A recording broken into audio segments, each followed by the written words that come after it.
There's a quiet corner on Eastwood's 8-acre Carmel estate, where the breeze cuts through the cypress trees. Here, where the Pacific crashes against the California coast, the man who embodied American rugged individualism for 6 decades contemplates his own mortality with the same unflinching gaze he once fixed on camera.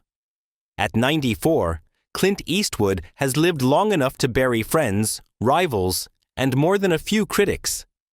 Long enough to see his legacy debated, distorted, and crystallized in equal measure. And now, in a rare moment of personal revelation, he's drawn a line in the sand that speaks volumes about how he wishes to exit this world. And who won't be welcome when he does? Who makes the cut at a legend's final curtain call? And in a career built on silence as much as speech, what does this final boundary tell us about the man behind the squint? But to understand why Eastwood has reportedly excluded filmmaker Michael Moore from his eventual funeral, we have to start earlier.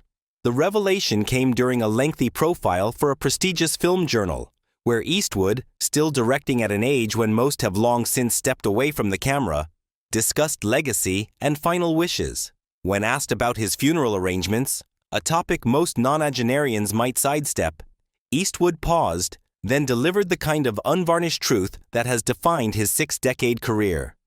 He's made peace with most adversaries, but there are boundaries even in death. I've outlived most people who had problems with me, he reportedly said with that familiar half-smile. But there are a few I'd just as soon not have standing over me at the end. When pressed, Eastwood mentioned filmmaker Michael Moore by name, the documentarian who famously clashed with him after the release of Fahrenheit 9/11, creating one of Hollywood's most enduring ideological rifts, a name that represents not just a personal grievance, but a philosophical divide about America itself. It's a statement as laconic and unequivocal as any line delivered by his character, Will Money, in Unforgiven.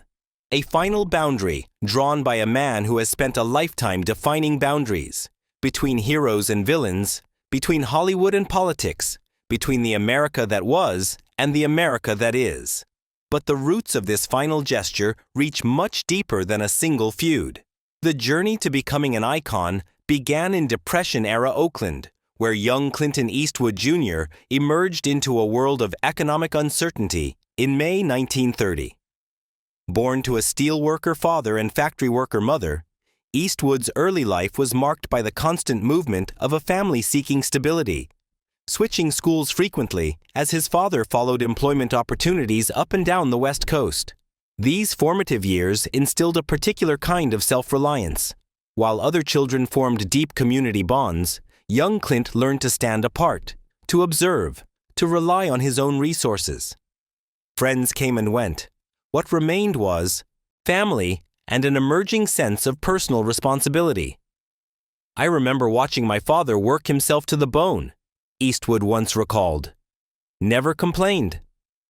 Just did what needed doing. This stoicism would become his signature, on screen and off. By his teens, Eastwood had already developed the lanky frame and quiet intensity that would later translate into cinematic gold. At Oakland Technical High School, he was the tall, handsome outsider, more interested in music and mechanical things than academic pursuits.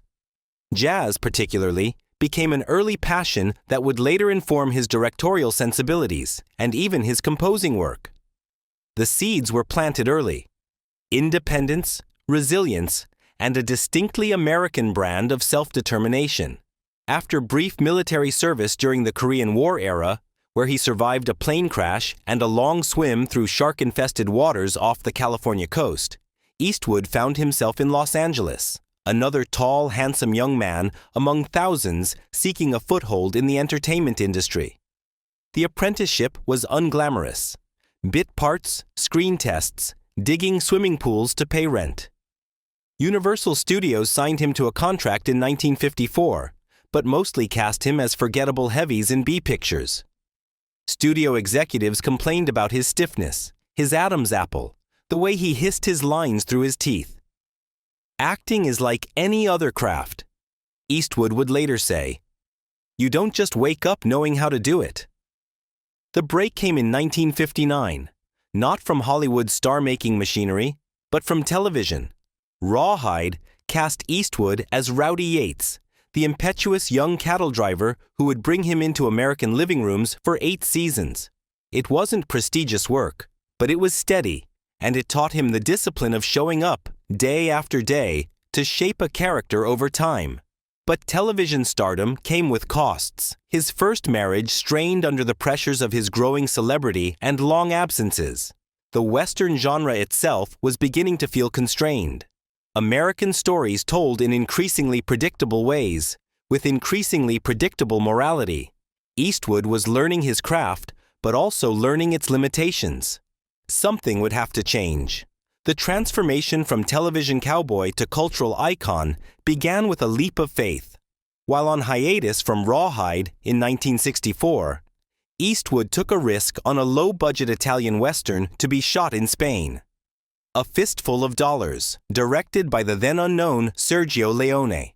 What emerged wasn't just a performance, but a reinvention. The man with no name, taciturn, morally ambiguous, lethal, was everything the conventional Hollywood Western hero wasn't. Eastwood stripped away the folksy dialogue and righteous certainty of American Westerns, replacing them with silence, squint, and moral complexity. When the Dollars trilogy finally reached American shores in 1967, it didn't just make Eastwood a movie star, it redefined what a movie star could be. Hollywood beckoned with new respect. Don Siegel's Coogan's Law brought him back to American productions. Where Eagles Dare paired him with Richard Burton in a prestigious war film. Then came the role that would define one aspect of his screen persona for decades. Detective Harry Callahan in Dirty Harry, the cop who played by his own rules in a system he viewed as broken. The 1970s unfolded in a breathtaking creative surge. High Plains Drifter. The outlaw Josie Wales. Every Which Way But Loose, which showed his comic timing and became his biggest commercial hit to date. Each success allowed greater control, greater range. And then, quietly, deliberately, Eastwood began his transformation from star to filmmaker. Play Misty for Me. High Plains Drifter. The Iger Sanction. Films that showed not just a star taking the director's chair, but a genuine cinematic intelligence emerging. By decade's end, Clint Eastwood wasn't just surviving in Hollywood. He was redefining it on his own terms.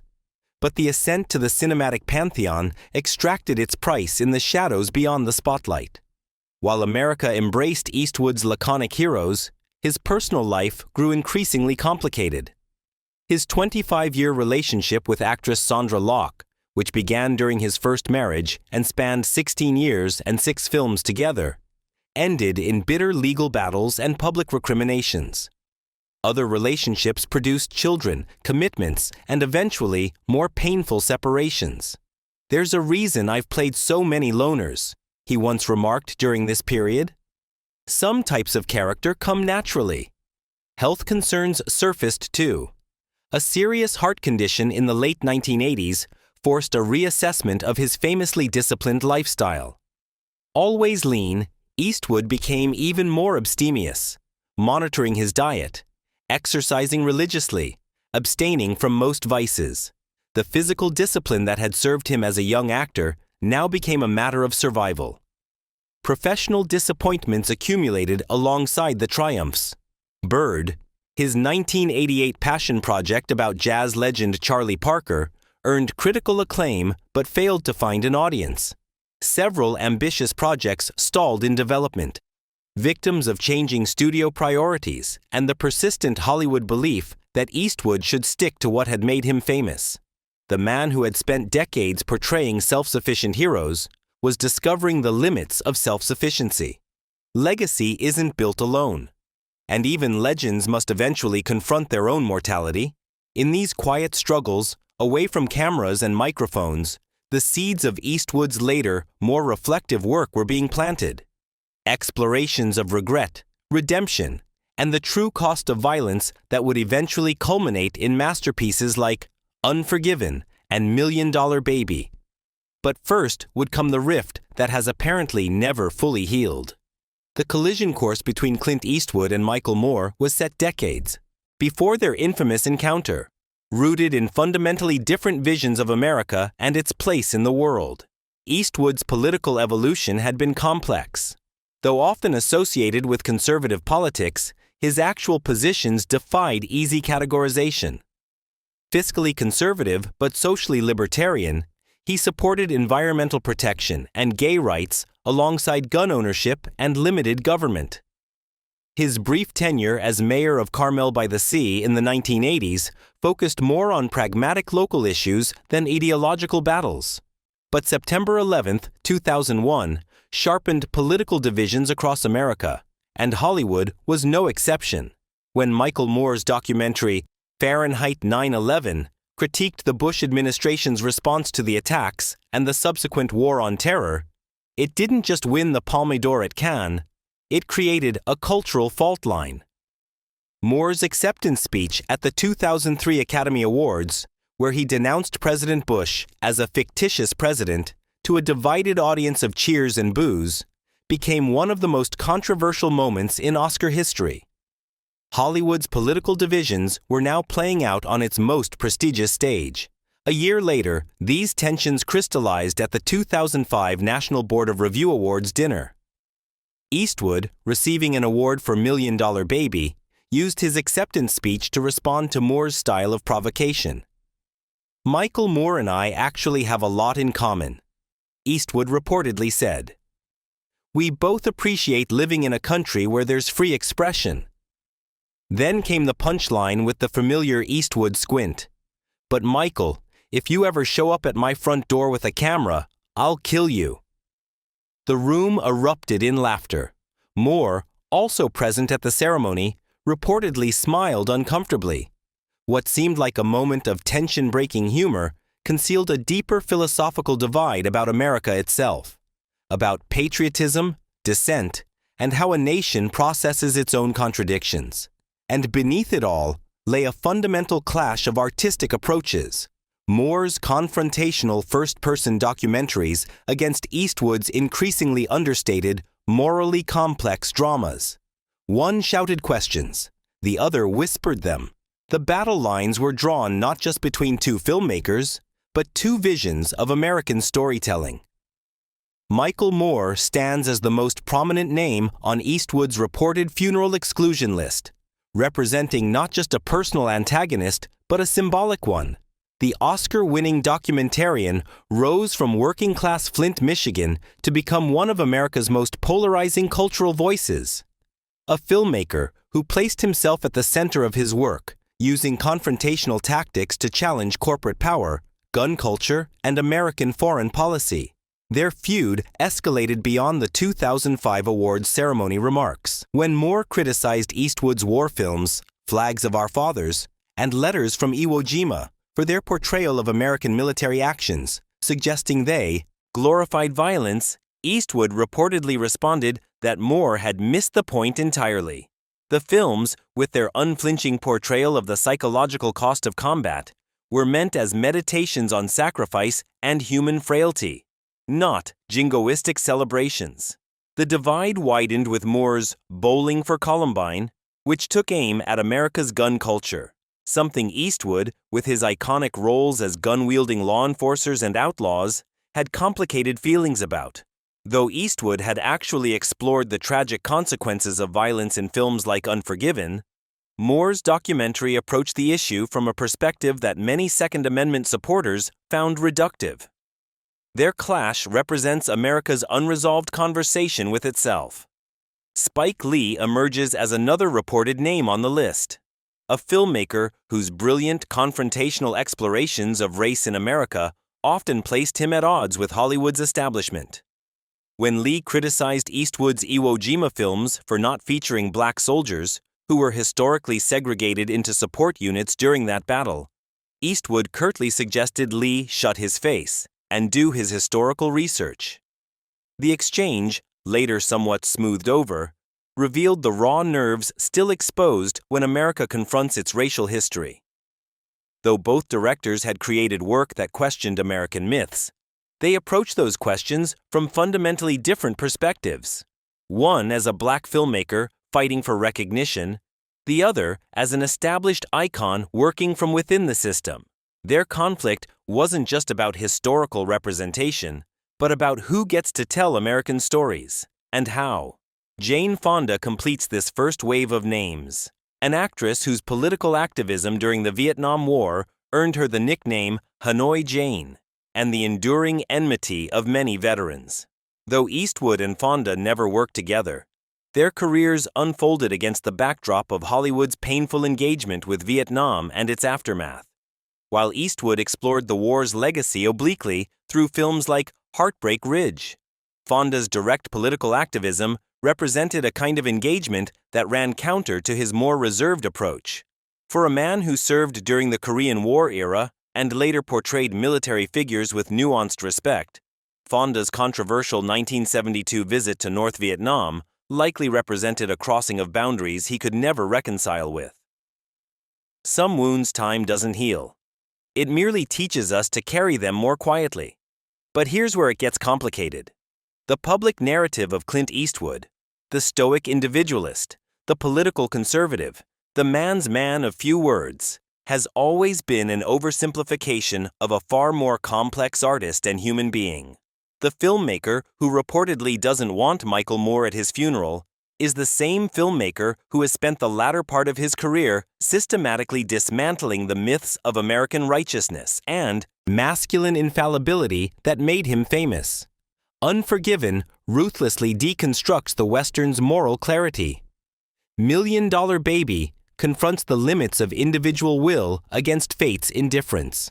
Gran Torino directly confronts the racism and xenophobia of an aging white American man forced to see beyond his prejudices.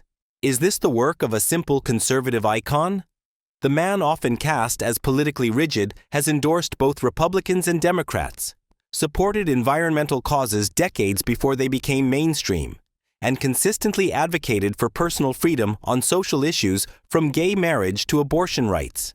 His 2012 Super Bowl ad for Chrysler, celebrating Detroit's comeback, was attacked by right-wing commentators as propaganda for President Obama's auto industry bailout. I may have created a certain screen personality, but I'm not really that person, Eastwood once said. People sometimes expect me to behave like the characters I've played, but I'm not like that at all. The supposed Hollywood outsider has actually spent decades working within the system, nurturing talents like Morgan Freeman, Hilary Swank, and Tim Robbins to Academy Award-winning performances. The taciturn tough guy composes sensitive musical scores for his films and speaks with scholarly depth about jazz. Even his famous empty chair monologue at the 2012 Republican National Convention, widely mocked by political opponents, reveals this complexity. What many missed beneath the awkward execution was a deeply individualistic statement. Not a polished political speech, but one man's unfiltered expression, regardless of how it might be received. Perhaps Eastwood's true consistency lies not in political ideology, but in a kind of radical self-trust, a belief that one must follow one's own compass, even when it leads away from the expected path. And in this light, the funeral boundary he has reportedly drawn makes a certain poetic sense, not as an act of petty exclusion, but as a final assertion of the personal sovereignty that has guided his life and work. Legacy isn't a headline, it's a ledger. And in the end, we all get to decide which accounts remain unsettled. Rose McGowan reportedly joins the list of those Eastwood would prefer not to attend his final goodbye. An actress turned activist whose outspoken role in the Me Too movement placed her at odds with many of Hollywood's power structures. While Eastwood himself was never directly implicated in the industry's sexual misconduct reckonings, his comments about the pussy generation and political correctness reportedly rankled McGowan, who publicly criticized him for trivializing systemic abuses. Their clash reflects the generational divide in how Hollywood processes its own complicity. Where Eastwood came of age in a system that prized discretion and private resolution, McGowan has advocated for public accountability and systemic change. It's not just a political difference, but a fundamental disagreement about how power should be questioned. Whispers connect them through the complex web of Hollywood relationships that define the industry. Sean Penn emerges as another reportedly unwelcome presence, an actor whose undeniable talent is matched by his controversial political activism. Though the two never worked together directly, Penn's outspoken leftist politics and his friendly relationships with figures like Hugo Chavez and Fidel Castro reportedly represented, for Eastwood, a kind of celebrity political engagement that crossed from dissent into what he viewed as anti-American sentiment. The rift suggests a boundary in Eastwood's mind between legitimate political disagreement and what he perceives as fundamental disloyalty to American values, a distinction that has grown increasingly blurred in our polarized era. Oliver Stone completes this second wave, a director whose provocative historical films like JFK, Nixon, and Platoon challenged official American narratives in ways that Eastwood, with his more character-driven approach, reportedly found manipulative. Though both men made films about American violence and power, their methods diverged sharply. Stone's operatic, conspiratorial vision against Eastwood's increasingly minimalist moral inquiries. There's telling a story, and there's telling people what to think. Eastwood once remarked about historical filmmaking, "I prefer the former." These names aren't just personal grievances, they're coordinates on Eastwood's moral map. Together, they sketch the boundaries of what he considers fair artistic and political engagement, the line between challenging America and rejecting it. For a man whose own work has grown increasingly critical of American myths, these distinctions matter profoundly. Because when the credits roll, how we've challenged power matters as much as that we did. The irony underlying Eastwood's reported funeral exclusions is that the man often portrayed as a conservative icon has created an artistic legacy that defies political reduction, a body of work that has grown progressively more nuanced about American power, violence, and masculinity as it matured. The director who reportedly doesn't want Michael Moore at his funeral is the same director who ruthlessly deconstructed American military mythology in Flags of Our Fathers, showing how the famous Iwo Jima flag raising was manipulated for wartime propaganda. The same director who then immediately made Letters from Iwo Jima, telling the same battle from the Japanese perspective with profound empathy. The supposed rigid traditionalist gave us Mystic River, with its devastating portrayal of how masculine codes of vengeance destroy communities. Gave us Changeling, exposing police corruption and institutional misogyny in 1920s Los Angeles. Gave us Richard Jewell, condemning both FBI overreach and media rush to judgment. "If you think about what people expect from me," Eastwood once noted, "they probably expect me to walk into a saloon with a gun on my hip. That's just not me at all."